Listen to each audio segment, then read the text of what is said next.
शिकारपुर जी district jail में मुबैना तौर बिजली जो करंट लगण सबब कैदी फौत थी वियो आहे। नवाज़ साहब अपडेट वठूं था महबूब बलोच खां। जी महबूब।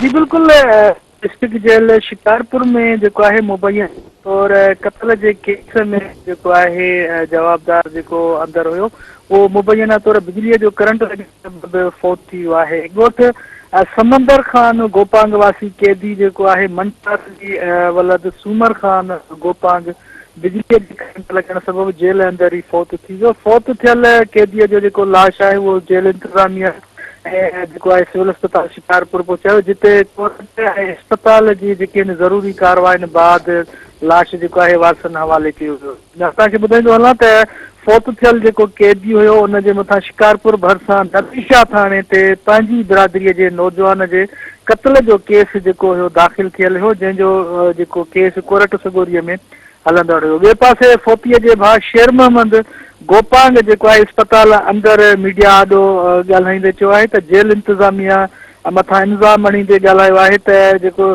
जेल सुप्रीडेंट आहे उन असांजे मुखालफ़नि खां पैसा वठी मुंहिंजे भाउ खे क़तल करायो आहे ऐं हिन मुतालबो कयो त मामले जी जेका आहे साफ़ ऐं शफ़ाफ़ इंक्वायरी कराए असां सां इंसाफ़ कयो वञे। ॿिए पासे जेको आहे आख़िरी ख़बरुनि ताईं जेल इंतज़ामिया जे तरफ़ां को बि जेको आहे मौक़ुफ़ साम्हूं नाहे अची सघियो। जी महबूब, मेहरबानी।